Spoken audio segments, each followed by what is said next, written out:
തീർത്തും വളരെ നിരാശയോടെയാണ് ഈ ഒരു വീഡിയോ ചെയ്യുന്നത്.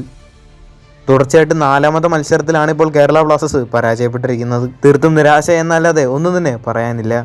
മത്സരത്തിൽ ആകെ എന്തെങ്കിലും ചെയ്യുന്നുണ്ട് എന്ന് തോന്നിയത് കെവിൻ യോക്ക് മാത്രമാണ്.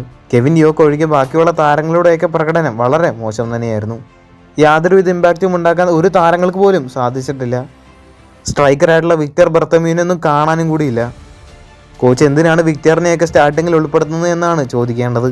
വിക്ടറിന് പകരം ജയ് കുട്ടോൺകോ വന്നതിന് ശേഷമാണ് അറ്റാക്കിങ് കുറച്ച് ശക്തമായത്.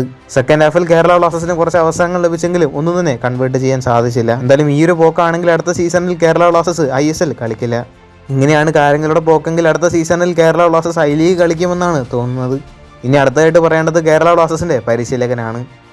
എന്താണ് ഈ ഒരു കോച്ച് ഉദ്ദേശിക്കുന്നത് എന്നാണ് മനസ്സിലാകാത്തത്. തുടർച്ചയായിട്ട് 4 മത്സരങ്ങളാണ് കേരള ബ്ലാസ്റ്റേഴ്സ് ഇപ്പോൾ പരാജയപ്പെട്ടിരിക്കുന്നത്. ഇന്നത്തെ ഈ മത്സരത്തിൽ പോലും ഒരു ഇമ്പ്രൂവ്മെൻ്റ് ഒന്നും തന്നെ കണ്ടില്ല എന്നുള്ളതാണ് എടുത്തു പറയേണ്ട മറ്റൊരു കാര്യം. മാനേജ്മെന്റിനെ കുറിച്ച് കൂടുതൽ പറയാതിരിക്കുന്നതാണ് ഭേദം. ഡേവിഡ് കാറ്റൽ എല്ലാ പ്രസ് മാച്ച് കോൺഫറൻസിലും വന്ന് പറയുന്നൊരു കാര്യമാണ് ടീം മെച്ചപ്പെട്ടുകൊണ്ടിരിക്കുകയാണ് എന്ന്. ടീം മെച്ചപ്പെട്ടു വരുമ്പോഴേക്കും ഈ ഒരു സീസൺ ഏതാണ്ട് പൂർത്തിയാകും. ഇനി ഈ ഒരു സീസണിൽ ഒരു മത്സരത്തിലെങ്കിലും കേരള ബ്ലാസ്റ്റേഴ്സിന് വിജയിക്കാൻ സാധിക്കുമെന്നാണ് എടുത്തു നോക്കേണ്ട ഒരു കാര്യം.